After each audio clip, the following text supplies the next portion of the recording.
and still coming to you from my back porch. Let's continue and let's see if we can figure out what a species is in this video. Since in the last video, I never really gave you a good definition, right? We talked about taxonomy, and taxonomy is about classifying things and putting them into evolutionarily meaningful groups. And really, you might walk away from that first video going, a species is a separate, distinct, individual group. That's great. But let's add to that. Let's see if we can figure out what a species is in this video. So let's try again. What's a species? The word species comes from Latin, just to show off some Latin skills for you, meaning appearance. But that's really not exactly the best definition, of course, because we've already seen examples. We talked about the meadowlark in the last video that looks very similar, but in fact, these are actually two separate species. And then to make things more complicated, we can look at dogs and all the different dog breeds, and you're going, there is no way a Chihuahua and a Great Dane are of the same species, and in fact they are. So there's a definition of a species we better get to give us a better idea what we're talking about when we say, what is a species? It clearly is not based on just appearance. So one definition, a better definition, is a species is defined as a group of individuals that in nature are able to mate and produce viable, which means live, living, fertile offspring. So this last part's pretty important. It's not just individuals mating, but they need to produce offspring who themselves can live and they can mate. So that's a better definition. Let's get the best definition. So this is the best definition here. A species is a group that can produce fertile, viable offspring, check, and is reproductively isolated from all other groups. This is a very important term, reproductively isolated. What that means is that there's no way this group can mate with another group and produce viable, fertile offspring. So in short, a species that cannot, oops, that should be mate, sorry, mate, there, that made it a lot better, didn't it? Cannot mate with any other groups. So a species is a separate, distinct, reproductively isolated, cannot mate with any other groups and produce offspring, viable offspring. So what do we mean by reproductively isolated? When we use that term, what do we mean that two individual types, two individual species cannot mate? We're talking about barriers here. We're talking about what are the obstacles for two species or two members of two different species of producing viable, fertile offspring. So what are the barriers we're talking about? It could be that two different species have two different sets of mating behaviors, and the individuals of one just don't recognize the mating behaviors of the other. This happens a lot in bird populations. The female birds are expecting a certain dance from males of their species. If even a very similar looking individual of a different species does a different dance, she won't mate with him because she does not recognize those behaviors. So it could be a behavioral isolation. That's why member A and member B of separate species cannot intermate. It could be that members of separate species mate at different times of the year. If one type of frog mates in March and one mates in May, then there's no chance really that they're going to have a chance to produce viable offspring. And habitat isolation. It's possible that you could have members of different species live in different parts of the world or even different habitats, and therefore they're not going to get a chance to mate. Polar bears and black bears are not going to have a chance to mate because they simply live in different habitats. That makes them reproductively isolated, and therefore there's no chance of producing fertile offspring, so they remain separate species. There are other kinds of barriers too. There could be a barrier, and this one's I always think it's funny, mechanical incompatibility. What we're saying here essentially is the genitalia of the two species just don't match up. There's a reason that elephants and flies do not mate. If you need to use your imagination, go ahead and do so now.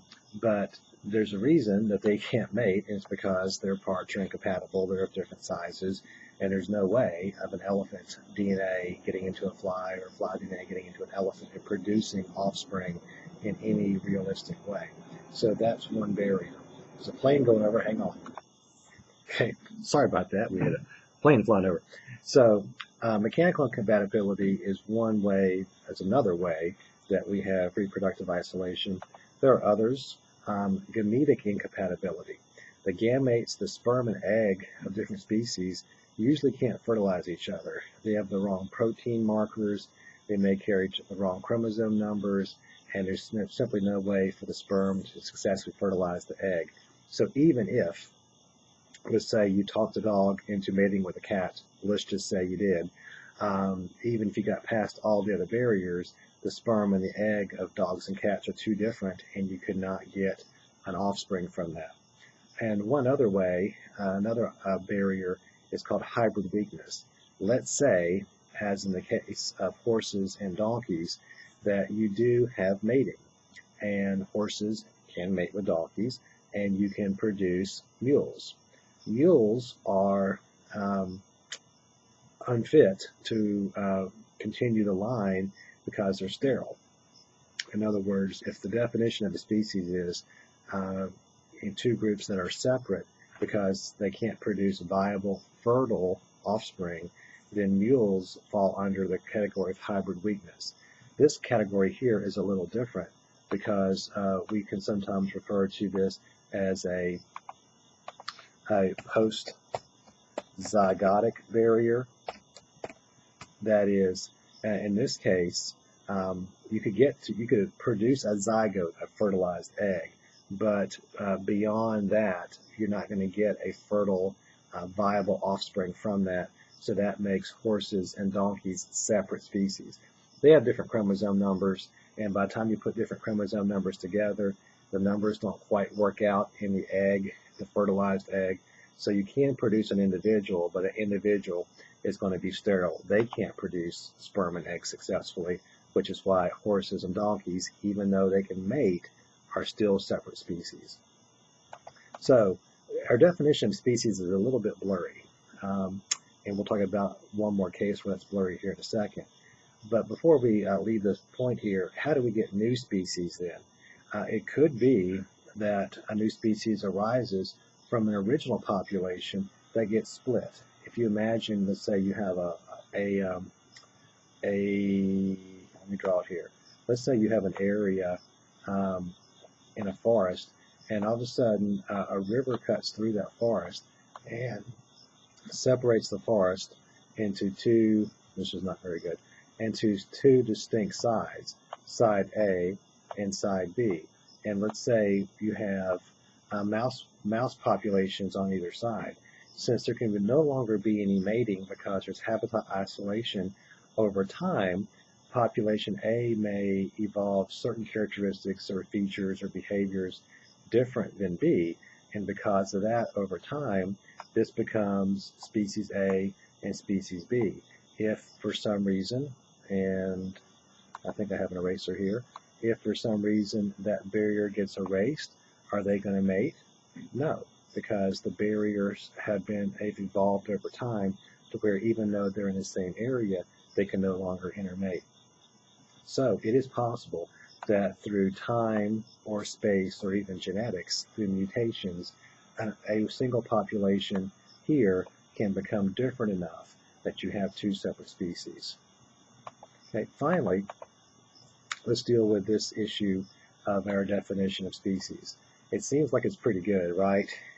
Reproductive isolation, can't produce fertile, viable offspring, but even this definition isn't perfect because we do end up with this case here.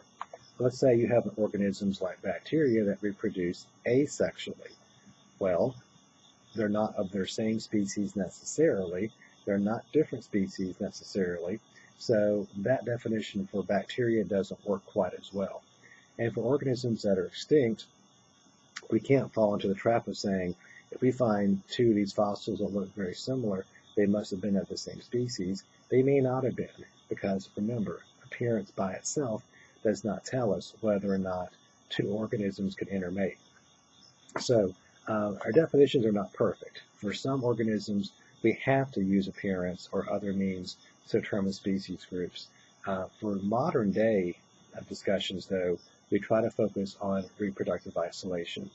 So to tie it all together, what did Darwin say? Darwin said, I could tell you I have a theory to explain the origin of species.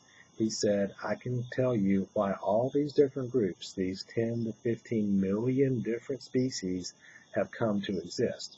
And that was a pretty controversial idea. We'll discuss that more in class. Thank you very much. That ends this video.